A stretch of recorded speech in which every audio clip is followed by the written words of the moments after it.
ئایا موچە و ئیمتیازاتەکانی پەرلەمان وایان کردووە وەک شوێنی کار سەیر بکرێت و هاندەرن بۆ خۆکاندیدکردن؟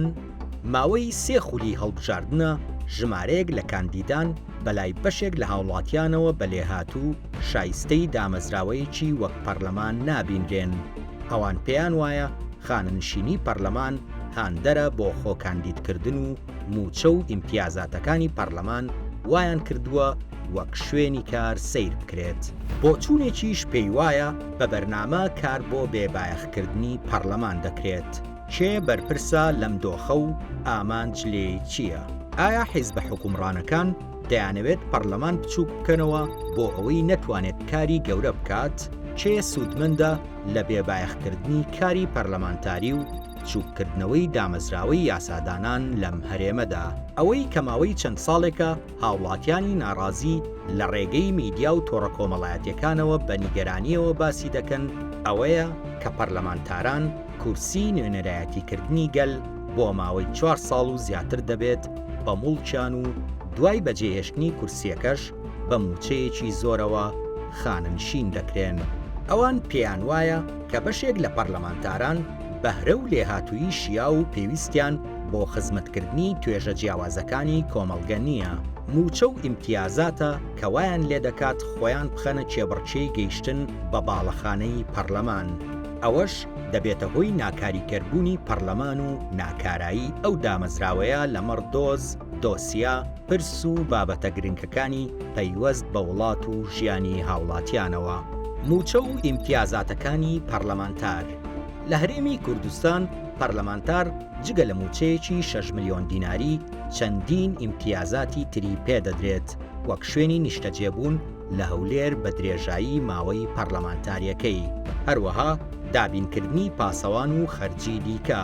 دوای تەواوبوونی خولی پەرلەمانیش هەر پەرلەمانتارێک 52 ملیۆن دیناری وەک پاداشت و بەخشیش پێدەدرێت. سەرباری ئەوانش پەرلەمانتاران بە موچەی 2 بۆ 4 ملیۆن دیناری مانگانە بۆ هەریەکێکیان خانەنشین دەکرێن.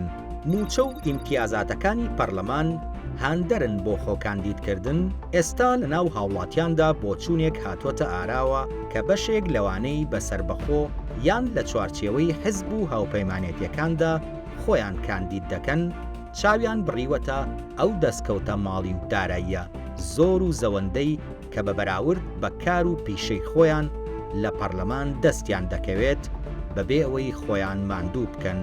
بەپێی راپۆرتێکی دامەزراوەی پەی بۆ پەروەردە و گەشەپێدان، پەرلەمانتارانی خولی پێنجەمی پەرلەمانی کوردستان کەمترین ئەرکە یاساییەکانیان ئەنجام داوە، تەنانەت زۆرینەیان بۆ ماوەی 8 مانگ موچە و ئیمتیازاتی پەرلەمانتاریان وەرگرتووە کە هەریەکێک لە پەرلەمانتارەکان بە تێکڕا بڕی زیاتر لە 30 ملیۆن دیناری بە زیادە و بە نەیاسایی وەرگرتووە.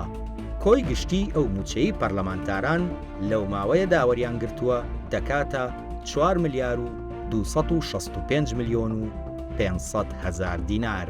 بێبایەخکردنی دامەزراوەی یاسادانان و بچووککردنەوەی پەرلەمان. خۆکاندیدکردن یان کاندیدکردنی کەسانی ناشایستە بەکاری پەرلەمانتاری جگە لە بەهەدەردانی سامانی گشتی مەترسیەکی دیکەی هەیە، ئەویش بێبایەخکردنی دامەزراوەی یاسادانان و بچووککردنەوەی پیشەی پەرلەمانتاریە کە لە بری هەوڵدان بۆ داڕشتن و پەسەندکردنی دەستوورێکی تۆکمە بۆ هەرێمی کوردستان کە ژیانی هاوڵاتیەکانی لە ناوخۆدا ڕێک بخات و وڵات لە مەترسی دەرەکی بپارێزێت، هەروەها گەڵاڵە و پەسەندکردنی یاساگەلی پێویست بۆ ڕێخستنی کاروباری حکومڕانی و ژیانی گشتی دەبێتە جێگەیەک بۆ دابینکردنی دەرفەتی کار بۆ کەسانێک کە ڕەنگە لە دەرەوەی پەرلەمان هیچ دامەزراوە و کۆمپانیایەکی کەرتی تایبەت سیڤیەکانیان بە شیاوی وەرگرتن و خۆیان بە شایستەی پێدانی دەرفەتی کارکردن نەزانن.